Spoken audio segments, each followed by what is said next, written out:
Last 2 lecture में हमने पढ़ा था टॉपिक 1.10, उसमें हमने 2 लेक्चर पढ़ा था। एक था हमारा बेस्ड ऑन इलेक्ट्रिकल प्रॉपर्टीज और एक उसका अंडर में नेक्स्ट लेक्चर था हमारा अबाउट सेमीकंडक्टर्स। अब हमारा नया टॉपिक है 1.11 दैट इज मैग्नेटिक प्रॉपर्टीज। तो मैग्नेटिक प्रॉपर्टीज नाम सुनते ही आपके मन में क्या आया होगा, तो मैं आपको बहुत ही क्रिस्टल क्लियर कर देता हूं कि what is the magnetic properties. तो किसी भी क्रिस्टल को जब जाके हम मैग्नेटिक फील्ड में रखेंगे तो वो कैसे बिहेव करेंगे, उनके बिहेवियर की स्टडी करनी है हमें, और उनके बिहेवियर के बेस पे उनको क्लासिफाई करेंगे। तो ये बहुत क्लियर हो गया कि what is the magnetic property. अब कहते हैं कि किसी भी सब्सटेंस में, कोई भी सब्सटेंस हो, उसमें कुछ ना कुछ मैग्नेटिक प्रॉपर्टी होती है, कुछ ना कुछ मैग्नेटिक प्रॉपर्टी होती है। और मैग्नेटिक प्रॉपर्टी आती कहां से उसमें, तो उनमें हर एक सब्सटेंस के अंदर इलेक्ट्रॉन्स होते हैं, उन इलेक्ट्रॉन से। तो ये सब कुछ हम जानेंगे वन बाय वन। तो पहले आप एक बार लिख लीजिए पहला लाइन कि every substance has some magnetic properties associated with it.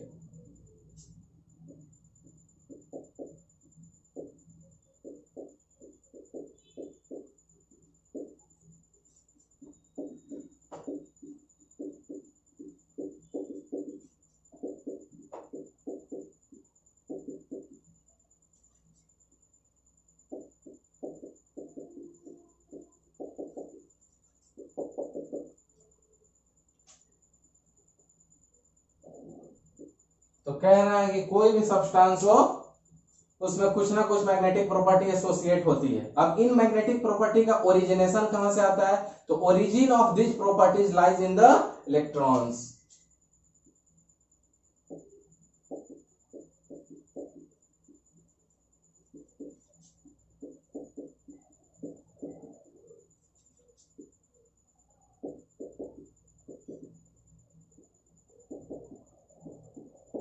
Clear है? चलिए अब इन इलेक्ट्रॉन्स के बारे में जानेंगे कि इलेक्ट्रॉन्स क्या होते हैं। तो सबसे पहले हम एक बात जान लेते हैं कि जो भी इलेक्ट्रॉन्स है, ईच इलेक्ट्रॉन्स जो एटम्स में प्रेजेंट होते हैं behaves like a tiny magnet, बहुत छोटे छोटे मैग्नेट की तरह। तो वो भी पॉइंट पहले हम लिख लें, फिर मैं उसको आपको समझाता हूं कि वैसे क्यों होते हैं, क्यों each electrons in an atom behaves like a magnet.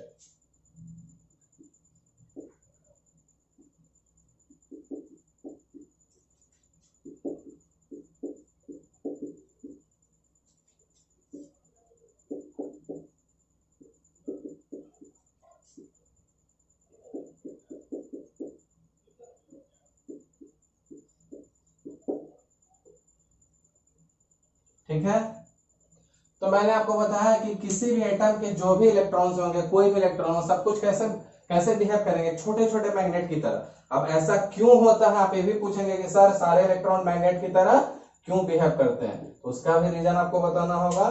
तो आपको पता है कि इलेक्ट्रॉन्स कैसे कैसे मोशन करते हैं, तो आपको पता है कि इलेक्ट्रॉन्स अपने ऑर्बिट्स पे घूमते हैं, orbital motions around the nucleus. Clear? Nucleus centre में उसके अराउंड ऑर्बिट्स, और उन ऑर्बिट्स पे जो घूमते हैं इलेक्ट्रॉन्स उनको कहते हैं ऑर्बिटल मोशन। दूसरा, इलेक्ट्रॉन अपने ओन एक्सिस पे वहीं पे स्पिन भी करते हैं, सिमिलर टू अर्थ रोटेशन। बहुत क्लियर हो जाएगा, जैसे अर्थ हमारा रोटेट करता है। क्लियर है? तो सबसे पहला हमारा कौन सा रहेगा इसमें, it's orbital motion around the nucleus.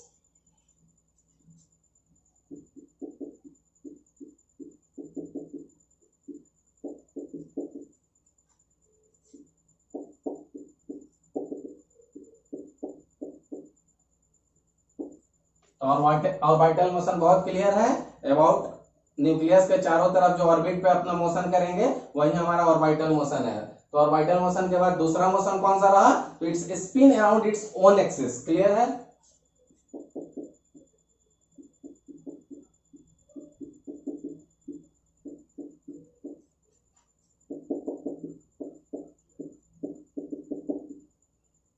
ठीक है, तो ये दोनों मोशन बहुत क्लियर होगा, ऑर्बिटल मोशन ऑर्बिट में और स्पिन मोशन सेल्फ एक्सिस पे। क्लियर है? अब इन दोनों के होने से क्या होता है, तो आप खुद सोचिए कि इलेक्ट्रॉन क्या है, चार्ज पार्टिकल्स है, और उन चार्ज पार्टिकल्स को इन दोनों मोशन पे होके गुजरना पड़ेगा। तो चार्ज पार्टिकल्स को दो मोशन नहीं रहेगा, ये सारे मोशन रहेंगे, तो उन चार्ज पार्टिकल्स को क्या कह सकते हैं, small loop of current. Charge particles को जब आप रोटेट करेंगे इस तरह से तो स्मॉल लूप ऑफ करंट की तरह बिहेव करेंगे, और वो क्या पहुंच करेंगे, मैग्नेटिक मोमेंट। तो नेक्स्ट पॉइंट आप लिख लीजिए कि electrons being a charge particles,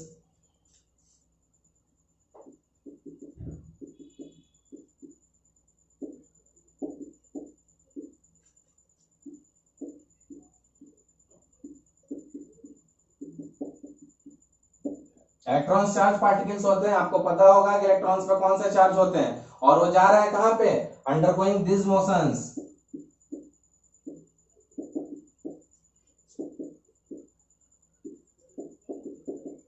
electrons का चार्ज आपको पता होगा, मैं नहीं बताऊंगा, और कौन से मोशन पे जा रहे हैं तो आपके लिए इंपॉर्टेंट है इन दोनों मोशन पे, ठीक है, क्योंकि इलेक्ट्रॉन्स का चार्ज आप 9th क्लास के भी पहले से पढ़ रहे हैं। तो कौन कौन से मोशन पे जा रहा हूं, ऑर्बिटल मोशन, दोनों को अंडरलाइन कर देता हूं, देखिए orbital motion and spin motion. Orbital motion कहां पे होती है, ऑर्बिट पे, और स्पिन मोशन कहां पे होती है, उनके ओन एक्सिस पे, क्लियर है। तो अब कह रहा है कि इससे होगा क्या, तो इसके कारण क्या होगा, अंडरगोइंग दिस मोशंस, दो मोशन है, ठीक है। अब इससे क्या होगा कि can be considered as a small loop of current, इनको क्या कंसिडर कर सकते हैं,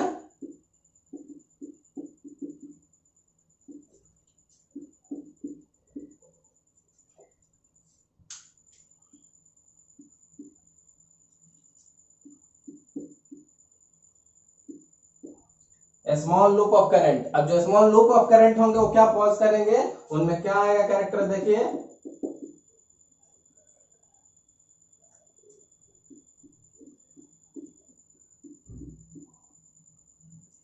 मैग्नेटिक मोमेंट, क्या पॉज करेंगे,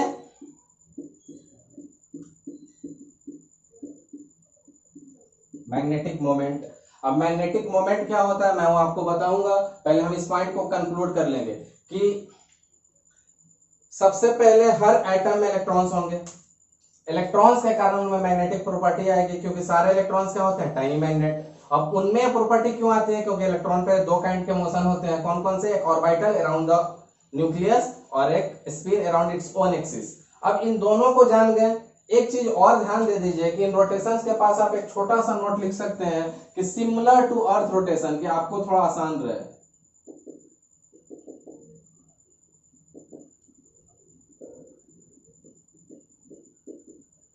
तो ये क्या है, अगर आपको नहीं दिख रहा है तो सुन लीजिए, सिमिलर टू अर्थ रोटेशन, किसके लिए बोला मैंने, इन दोनों रोटेशन के अबाउट बोला, ठीक है।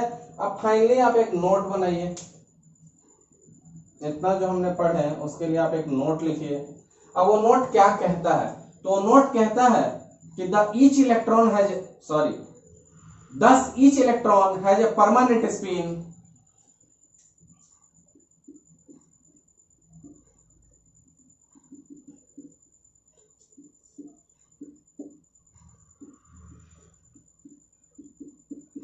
जो भी इलेक्ट्रॉन्स होंगे उनमें क्या होगा, एक परमानेंट स्पिन आएगा, और and N orbital magnetic moment.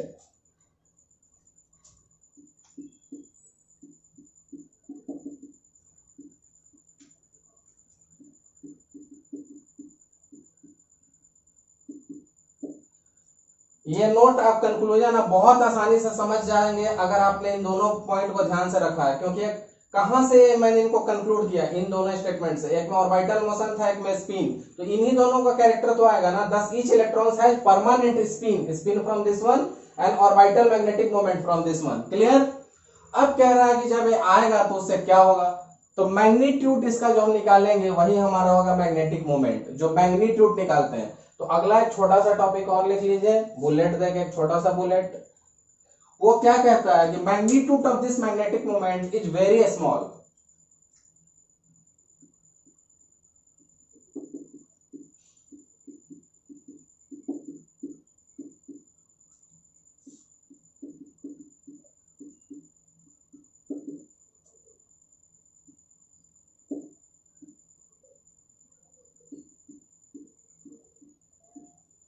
कह रहा है कि सब तो मैग्नेटिक प्रॉपर्टी एक्वायर करेंगे पर उनकी मैग्नीट्यूड क्या रहेगी, बहुत कम, एंड इनकी इनकी यूनिट क्या होगी, तो and it measured in the unit called bore magnetron.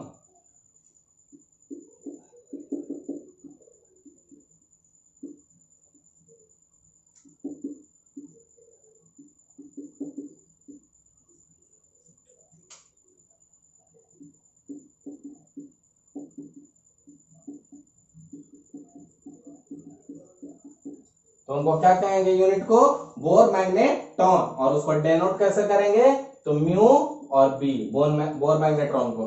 अब इसकी वैल्यू कितनी होती है, तो अगर आप इसकी वैल्यू जानना चाहते हैं तो लिख ले 9.27 into 10⁻94, mu b equal to 9.27 into 10⁻24 AM²। ठीक है, तो आई थिंक ये चीज आपको अच्छे से समझ में आ गई होगी। और अगर आप ये अच्छे से समझ गए तो हम कह सकते हैं कि on the basis of this magnetic moment, अब हम क्या करेंगे, सब्सटेंस को 5 पार्ट्स में क्लासिफाई करेंगे। On the basis of this हम इनको 5 टाइप्स में क्लासिफाई करेंगे। वो पांचों टाइप हम आगे पढ़ेंगे। पहले मैं इसको रब कर देता हूं बोर्ड को।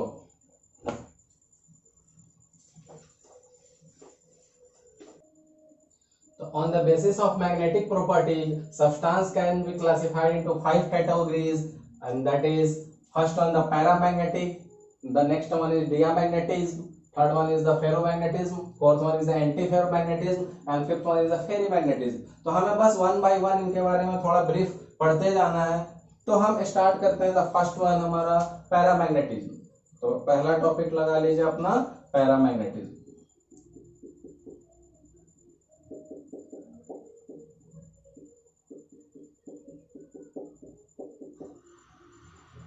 ठीक है, पैरामैग्नेटिज्म होता क्या है। तो सबसे पहले आप एक पॉइंट जानिए, जरूरी है आपके लिए जानना कि पैरामैग्नेटिज्म वो सब्सटेंस है जो weakly attracted by a magnetic field होता है। क्या होता है, weakly attracted by a magnetic field. Note down कीजिए।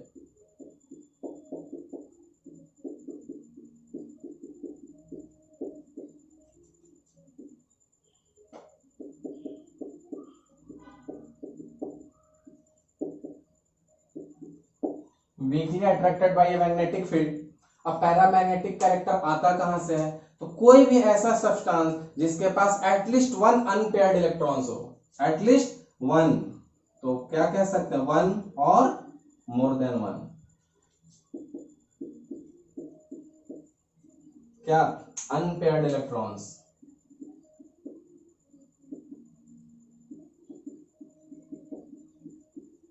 ये बहुत इंपॉर्टेंट वर्ड है, unpaired electrons in the case of paramagnetism. जहां जहां आपको पैरामैग्नेटिज्म आएगा वहां वहां आपको अनपेयर्ड आना ही पड़ेगा। कुछ एक्सेप्शंस है, वो कौन से हैं क्या है वो मैं आपको बता दूंगा। अब जितने ज्यादा अनपेयर्ड इलेक्ट्रॉन्स होंगे उतने ज्यादा पैरामैग्नेटिज्म कैरेक्टर भी इंक्रीज करेगी। फॉर एग्जांपल, अगर सिर्फ एक अनपेयर्ड इलेक्ट्रॉन है तो पैरामैग्नेटिक कैरेक्टर होगा, दो अनपेयर्ड इलेक्ट्रॉन्स है तो पैरामैग्नेटिक कैरेक्टर वन वाले से बेटर होगा, 3 अनपेयर्ड इलेक्ट्रॉन्स है तो इन दोनों से बेटर होगा। In the sense paramagnetic character is directly proportional to number of unpaired electrons. तो जैसे जैसे अनपेयर्ड इलेक्ट्रॉन्स के नंबर बढ़ेंगे वैसे वैसे हमारा पैरामैग्नेटिक कैरेक्टर भी बढ़ेगा। तो अगला आपका यही टॉपिक है, अगला आपका सॉरी यही बुलेट है, लिखिए more the number of electrons, कौन से, unpaired, more the number of electrons more is the paramagnetism.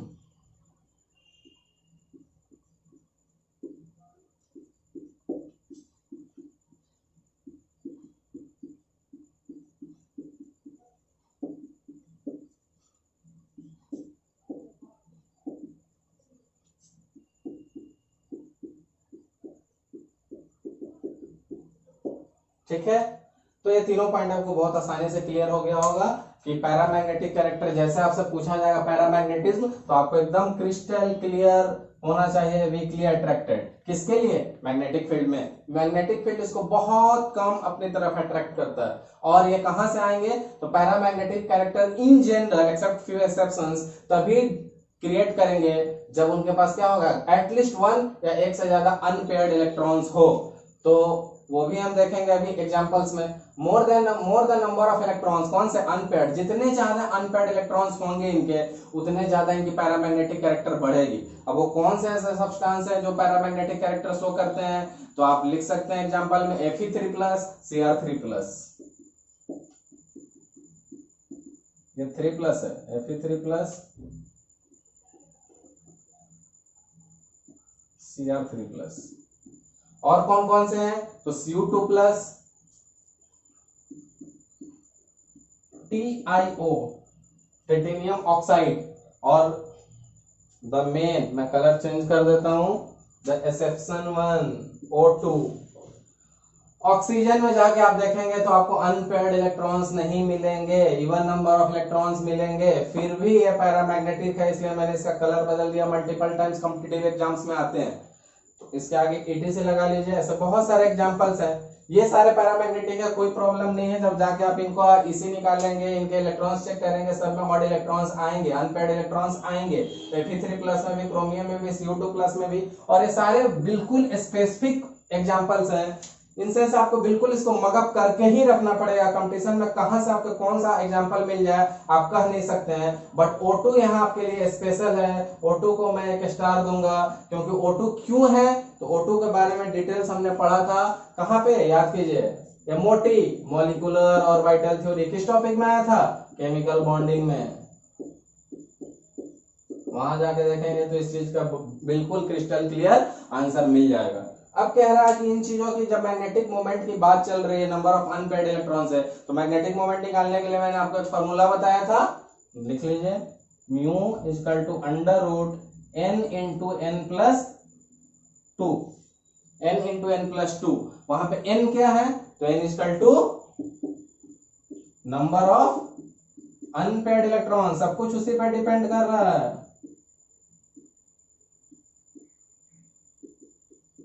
जितने ज्यादा अनपेयर्ड इलेक्ट्रॉन्स होंगे, जितना ज्यादा अनपेयर्ड इलेक्ट्रॉन्स होगा, उतना ज्यादा मैग्नेटिक मोमेंट बढ़ेगा। तो आई थिंक ये सब आपको बहुत क्लियर हो गया होगा। जो सेक्शंस थे मैंने आपको वो भी बता दिए। एक और नोट लिख लीजिए, आपको बहुत आगे काम आएगा, कि they lose their magnetism in the absence of magnetic field. They lose their magnetism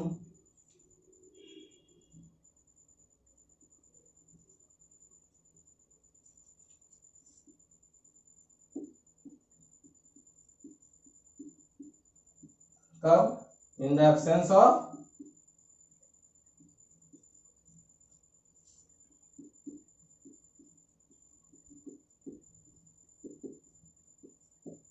in the absence of magnetic field. तो सबसे ज्यादा ध्यान देने वाली बात क्या है, मैंने आपको बता दिया कि आपको पता होना चाहिए कि पैरामैग्नेटिक क्या होता है, पैरामैग्नेटिज्म क्या होता है, तो weekly attracted bye magnetic field. उससे भी ज्यादा इंपॉर्टेंट लाइन क्या है, अनपेयर्ड, विदाउट अनपेयर्ड इलेक्ट्रॉन होना ऑलमोस्ट मुश्किल है। मैंने आपका एक एक्सेप्शन दिखा दिया था, तो इन सब में आप जाके चेक करेंगे तो अनपेयर्ड इलेक्ट्रॉन्स हैं। ये सारे एग्जांपल्स बहुत स्पेसिफिक हैं, जो कंपटीशन में बार बार आए हुए हैं, मैंने सिर्फ उनको लिया है, आपको इन्हें मगअप करना ही पड़ेगा। O2 क्या है, O2 में अनपेयर्ड इलेक्ट्रॉन्स नहीं है, बट फिर भी पैरामैग्नेटिज्म है। तो कैसे पता चलेगा, तो जब हम मॉलिक्यूलर ऑर्बिटल थ्योरी पढ़े हमारा 11th में, केमिकल बॉन्डिंग में क्लियर हो गया था MO2 से, क्लियर है।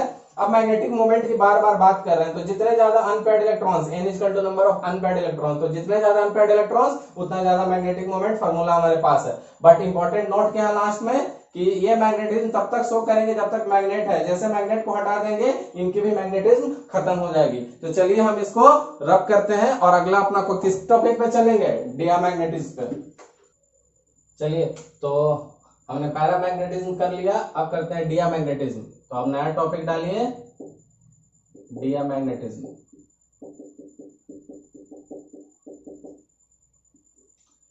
चलिए इसके बारे में जानिए। तो अभी इसके पहले वाले के बारे में मैंने पढ़ा था कि वीकली अट्रैक्ट, तो अभी क्या करेगा, weakly repelled by magnetic field. Diamagnetism क्या करेगा, लिखिए पहला पॉइंट, पहला बुलेट,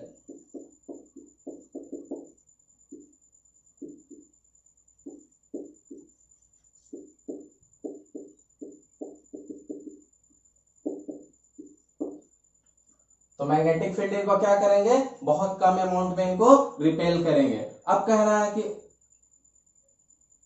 पहले वाले में हमारे सारे इलेक्ट्रॉन्स कैसे थे, सारे अनपेयर्ड, तो इसमें क्या होंगे, all the electrons are paired.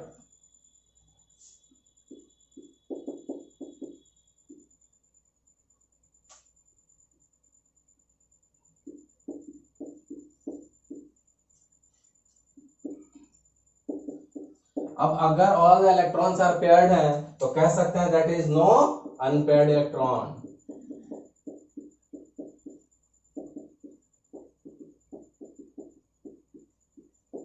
Clear है। तो पहला पॉइंट हमने बताया कि इसमें क्या करेगा, मैग्नेटिक फील्ड को वीकली रिपेल, और यहां पे क्या होंगे, सारे इलेक्ट्रॉन्स पेयर्ड, कोई भी अनपेयर्ड इलेक्ट्रॉन्स नहीं होंगे। और एक और इंपॉर्टेंट पॉइंट इसमें लिख लीजिएगा कि पेयरिंग ऑफ इलेक्ट्रॉन जो होते हैं उनसे क्या होता है, तो pairing of electrons cancel out their magnetic moment, क्योंकि एक प्लस स्पिन एक माइनस स्पिन, एक प्लस स्पिन एक माइनस स्पिन, तो पेयरिंग ऑफ इलेक्ट्रॉन्स क्या करेंगे, इनके मैग्नेटिक मोमेंट को कैंसिल आउट कर देंगे और इसके कारण इनकी मैग्नेटिक मोमेंट क्या हो जाएगी, खत्म हो जाएगी, म्यू भी क्या हो जाएगा, जीरो हो जाएगा। तो एक पॉइंट चाहे तो आप लिख सकते हैं, हालांकि वेरी मच क्लियर है पेयरिंग से ही, क्योंकि पेयरिंग कब होगी, एक अप स्पिन एक डाउन स्पिन, तो कैंसिल आउट करते जाएगा प्लस माइनस को माइनस प्लस को। तो एक लिख लीजिए, pairing of electrons cancels there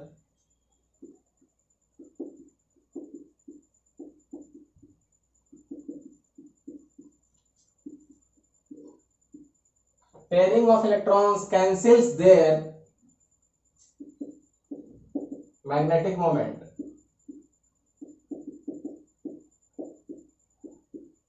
और मैग्नेटिक मोमेंट का कैंसिल होने का मतलब क्या होगा कि they lose their magnetic character या magnetic moment, that is mu भी क्या हो जाएगा,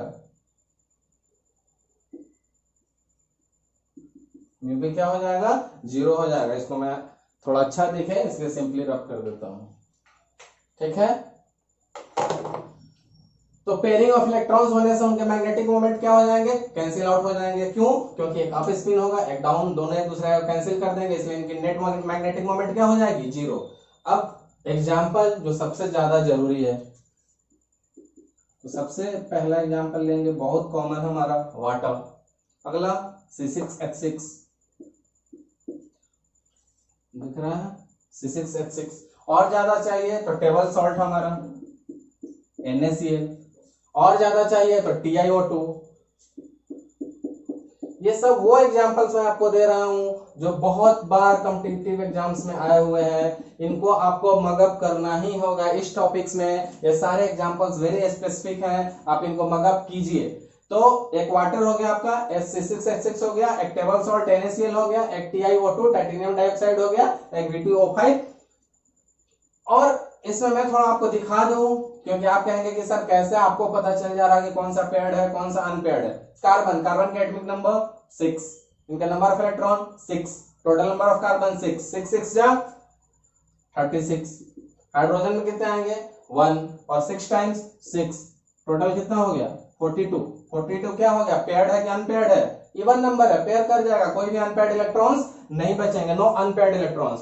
NaCl में भी चेक कर लीजिए, Na का atomic number 11, number of electrons 11, chlorine का 17, number of electron 17, total sum 28, paired 1, even 1।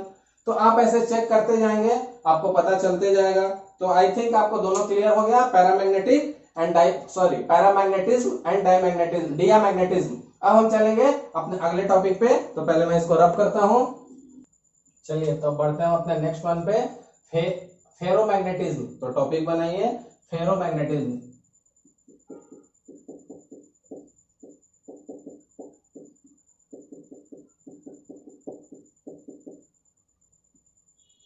ठीक है, तो फेरोमैग्नेटिज्म में सबसे फर्स्ट पॉइंट क्या है, अभी तक दोनों वाले वीकली आइदर वीकली अट्रैक्टिव थे या वीकली रिपल्सिव थे, अब वीकली नहीं है, ये attracted very strongly by a magnetic field. लिखिए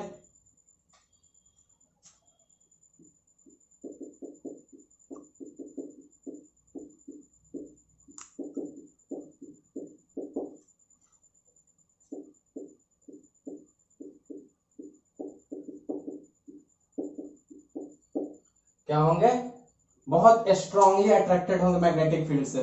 और बहुत स्ट्रांगली जब अट्रैक्टेड होंगे तो मैं जस्ट थोड़ी देर में आपको बताऊंगा डोमेन्स क्या होते हैं। तो इस कारण से क्या करेंगे, कैसे बिहेव करेंगे, परमानेंट मैग्नेट। परमानेंट मैग्नेट का मतलब क्या होता है मैं आपको वो भी बता दूंगा। लिखिए, क्योंकि ये बहुत स्ट्रांगली एक्ट हो रहे हैं, बहुत स्ट्रांगली अट्रैक्ट हो रहे हैं, इसलिए हम इनको क्या कह सकते हैं, परमानेंट मैग्नेट।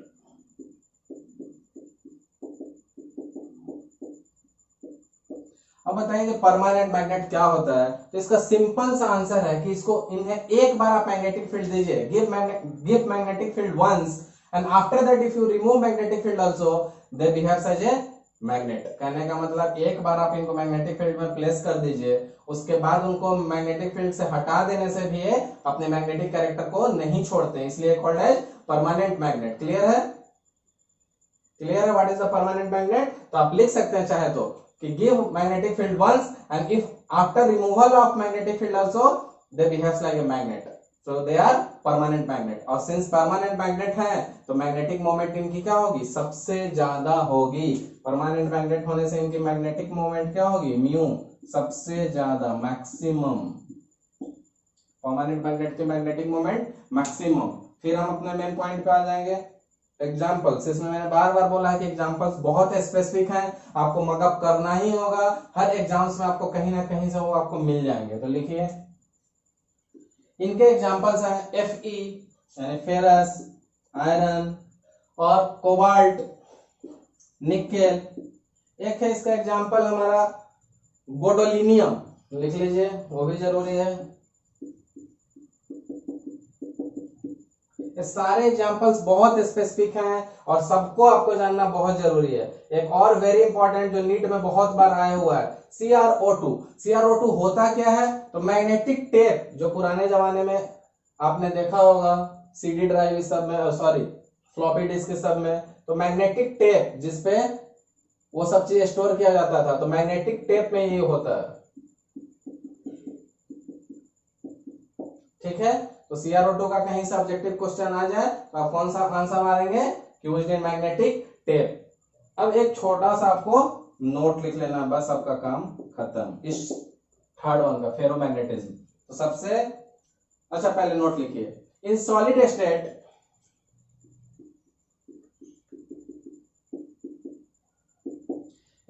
स्टेट क्या होता है, the metal ions of ferromagnetic substance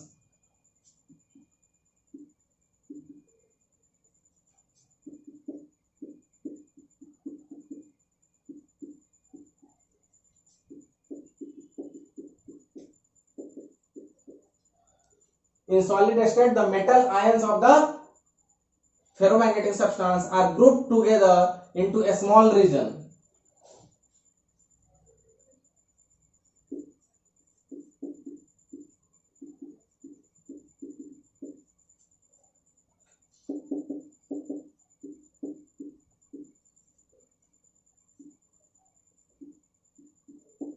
small region, और उनको कहते क्या है, तो कॉल्ड डोमेन्स।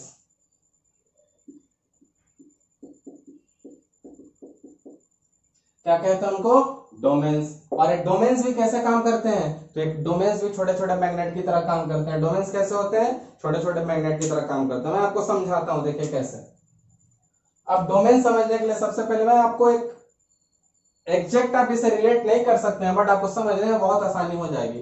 कहीं पे आप छोटे छोटे बहुत सारे किल्स रख दीजिए और रैंडम प्लेसमेंट कर दीजिए। देखिएगा कि जब सामने एक हेवी मैग्नेट आएगा, सब धीरे धीरे अपनी ओरिएंटेशन मैग्नेट के टुवर्ड्स कर लेंगे।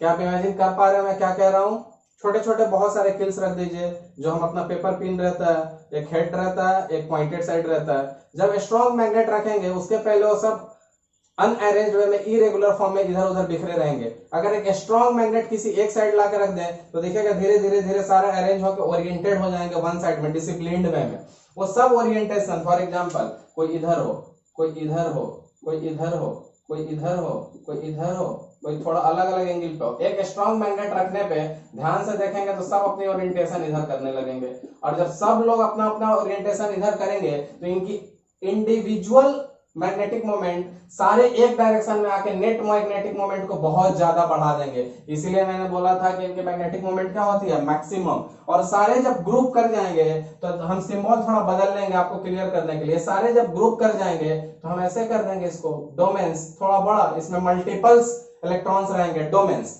तो डोमेन्स क्या रहेगा, सिंस ये हमारा क्या है, स्ट्रांगली अट्रैक्टेड है, तो सबकी किधर रहेगी, सबकी एक साइड रहेगी। तो थोड़ा सा जगह आप यहां बना ले, फेरोमैग्नेटिज्म का डोमेन बनाने के लिए थोड़ा पहले बना दो, यहां बना देता हूं, थोड़ा आप जगह रब करेंगे, यहां पे बना लीजिए। ध्यान रहे कि डोमेन्स किसके लिए बना रहा हूं, फेरोमैग्नेटिज्म के लिए।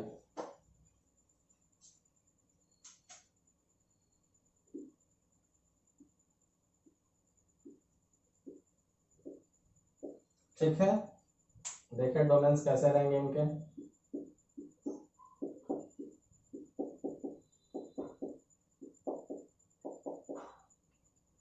सब एक साइड ओरिएंटेड है, ठीक है,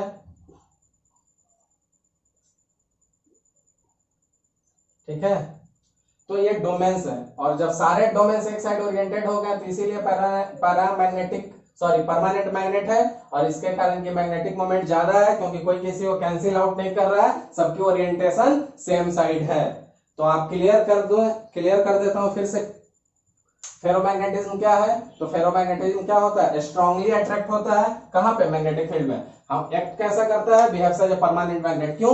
क्योंकि मैग्नेटिक फील्ड में मैग्नेटिक डालने के बाद अगर मैग्नेट हटा भी दिया जाए मैग्नेटिक फील्ड, तो भी ये मैग्नेट की तरह बिहेव करते हैं। एग्जांपल्स बहुत स्पेसिफिक हैं इन सारे केस में, मैं बार बार बोल रहा हूं। Ferrous, cobalt, nickel, gadolinium and C R O two. C R O two का ऑब्जेक्टिव क्वेश्चन नीट में आया हुआ है कि उसमें किस चीज में यूज होता है, तो मैग्नेटिक टेप में। नोट में मैंने क्या बताया कि सॉलिड स्टेट में जो मेटल आयंस होते हैं, किसके? फेरोमैग्नेटिक सब्सटेंस के। सॉलिड स्टेट में जो फेरोमैग्नेटिक सब्सटेंस के जो मेटल आयन होते हैं, वो क्या करते हैं? ग्रुप कर जाते हैं छोटे रीजन में आके, बिल्कुल, और उसको क्या कहते हैं हम लोग?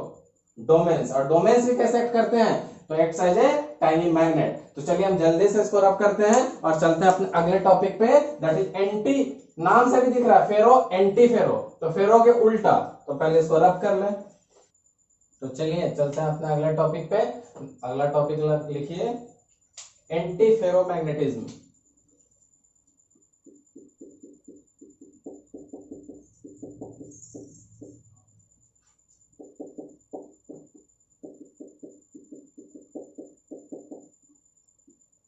एंटी फेरोमैग्नेटिज्म में बस अगर आप ध्यान से देखेंगे तो बस यही वर्ड तो एक्स्ट्रा है, बाकी तो सेम यही वाला है।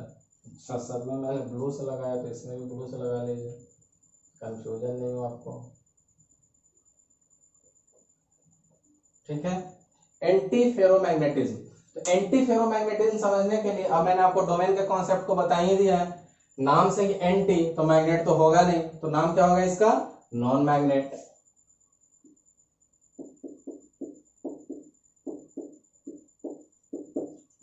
फेरो वाला से उल्टा, फेरो स्ट्रॉन्ग था, इसका म्यू मैक्सिमम था, और एंटी तो बहुत खराब, नॉन मैग्नेट। क्यों?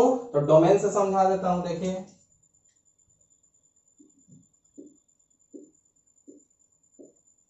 देखिए डोमेन्स पे ध्यान दीजिए।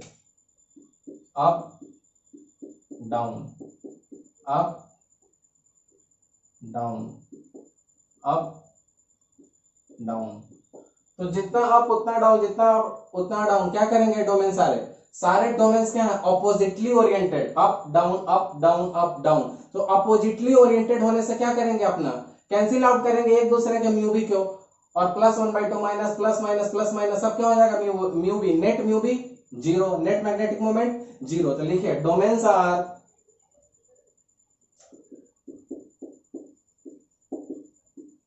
कैसे ओरिएंटेड है?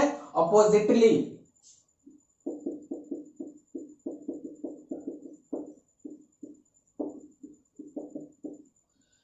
Domains are oppositely oriented and cancel out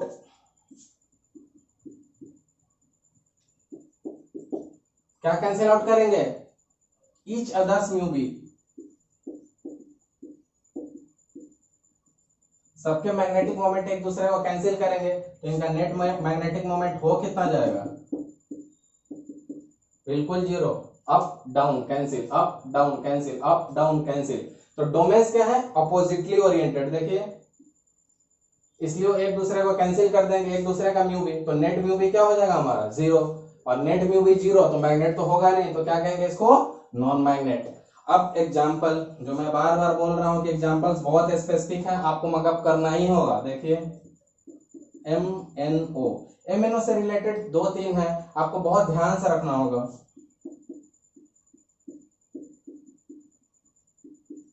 ठीक है, MnO2, Mn2O, एक और उससे भी इंपॉर्टेंट लिख लीजिए। एग्जाम्पल्स बहुत स्पेसिफिक हैं, आपके एग्जाम्स में, ऑब्जेक्टिव्स में, कॉम्पिटिटिव में, बोर्ड में कहीं भी पूछे जा सकते हैं, तो ध्यान से लिख लीजिएगा, एग्जाम्पल मकअप कर लीजिएगा। एंटी फेरो केस में MnO, MnO2, Mn2O, Fe2O3, ठीक है। तो अब एंटी फेरो बहुत क्लियर है, क्योंकि opposite of ferro, anti ferro. तो अगर हमारा फेरो स्ट्रॉन्ग मैग्नेट था तो स्ट्रांगली अट्रैक्ट कर रहा था, तो ये क्या करेंगे, स्ट्रांगली रिपेल करेंगे। मैग्नेट है ही नहीं तो हमें उसके बारे में ज्यादा बात करने की जरूरत नहीं है, तो हम इसको रब करते हैं और चलते हैं अपने लास्ट फेरी मैग्नेटिज्म की तरफ। तो मैं इसको रब कर देता हूं। चलिए तो बढ़ते हैं अपने नेक्स्ट टॉपिक। तो नया टॉपिक हेडिंग डालिए फेरी मैग्नेटिज्म।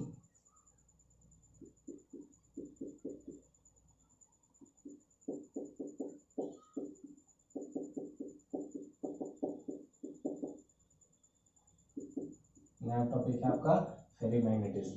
तो फेरी मैग्नेटिज्म होता क्या है, तो उससे पहले इसके पहले डोमेन्स, अच्छा पहले एक बुलेट लिख लीजिए, weekly attracted bye magnetic field.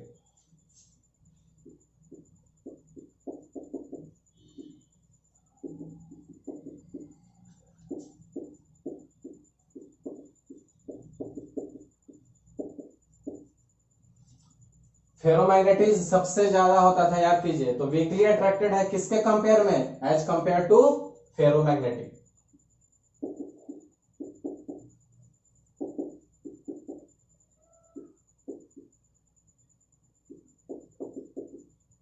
ठीक है, तो सबसे पहले हमने जान लिया कि क्या होता है फेरी। फेरी क्या होता है, weakly attracted bye magnetic field. अब फेरी के डोमेन्स कैसे होते हैं पहले ये देख लेंगे। डोमेन समझ जाएंगे तो हमें बहुत सारी चीजें क्लियर हो जाएंगी। देखिए up up down, up up down. अब जरा ध्यान से देखिए इनके डोमेन्स कैसे हैं। इनके डोमेन्स आपको दिख रहे होंगे parallel and anti parallel manner में, और नंबर्स भी अनइक्वल है, दो अप तो एक डाउन, दो अप तो एक डाउन, इक्वल नहीं है। अगर इक्वल रहते तो प्लस माइनस कैंसिल आउट, यहाँ कैंसिल नहीं होगा। तो पहले लिख लीजिए डोमेन्स के बारे में कि इनके डोमेन्स होते कैसे हैं। तो domains are in parallel and anti parallel direction.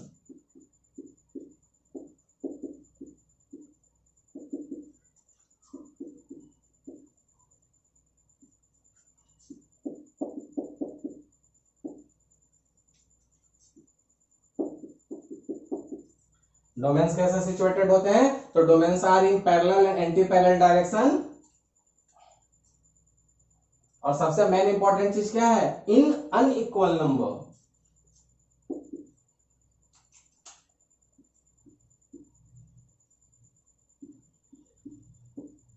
Unequal number का मतलब दो अप तो एक डाउन, दो अप तो एक down, equal up equal down नहीं है। यही ये होने से क्या होगा आप बताइए। अगर इक्वल अप इक्वल डाउन होता तो उसमें क्या होता, जितना प्लस उतना माइनस, जितना प्लस उतना माइनस, मैग्नेटिक मोमेंट क्या हो जाता था, कैंसिल आउट।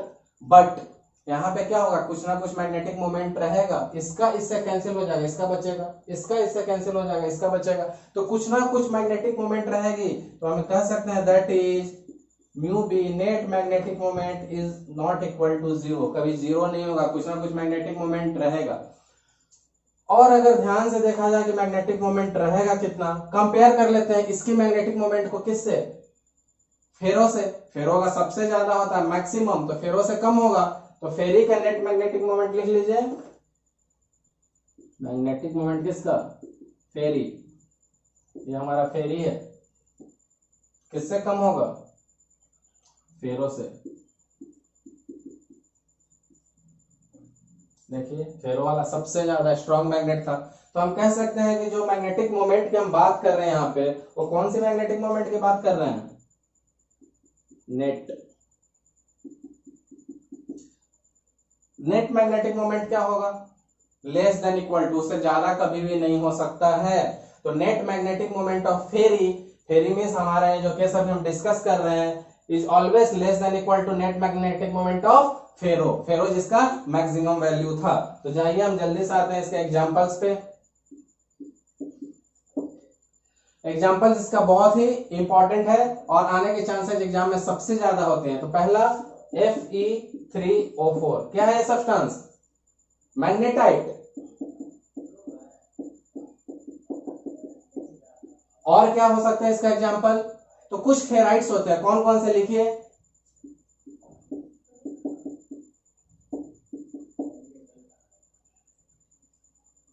कुछ फेराइट्स। अब फेराइट्स कौन कौन से, तो लाइक दो तरह के फेराइट यहां पे आएंगे, MgF2O4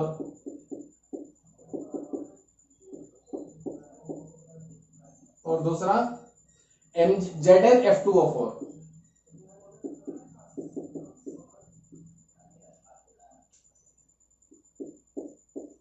मैं दोनों को जरा साफ से लिख दूं, टेढ़ा हो गया है। तो सबसे पहला आपका क्या था, Fe3O4 मैग्नेटिक। सेकेंड वन फिर से लिख देता हूं, देखिए फेराइट क्या है, MgFe2O4 एंड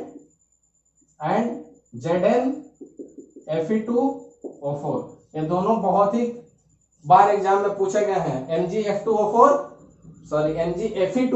एंड ZnFe2O4। ये दोनों बार बार एग्जाम में आए हुए हैं। यहाँ पे थोड़ा सा टिल्टेड हो गया था तो मैंने आपके लिए यहाँ पे आपके कन्वीनियंस के लिए सीधा कर दिया। तो आपके तीनों एग्जांपल्स आपको मैंने हर टॉपिक में आज बोला है कि मगअप करने ही पड़ेंगे, बिना मगअप के आपके एग्जाम से आपके ऑब्जेक्टिव क्वेश्चन छूट जाएंगे। तो पहला इसका क्या रहा, Fe3O4। Fe3O4 को क्या कहते हैं, मैग्नेटाइट। एंड फेराइट्स लाइक कौन से, MgFe2O4 एंड ZnFe2O4। ठीक है, तो आई थिंक इसके साथ आज आपका मैग्नेटिक प्रॉपर्टी का मैंने कॉन्सेप्ट बिल्कुल क्लियर कर दिया होगा। मैं उम्मीद करता हूं कि आप अच्छे से इस वीडियो को फॉलो कर रहे हैं और अच्छे से आपकी पढ़ाई चल रही है। फिर भी अगर आपको कोई डाउट रह गई हो कहीं भी किसी भी टॉपिक में, तो आप मुझे कमेंट सेक्शन में जाकर कमेंट कीजिए, मैं आपको उसका रिप्लाई जरूर करूंगा। होप आपको हमारी मेहनत पसंद आ रही हो, तो आप भी उतने ही मेहनत से पढ़िए। चलिए, थैंक यू।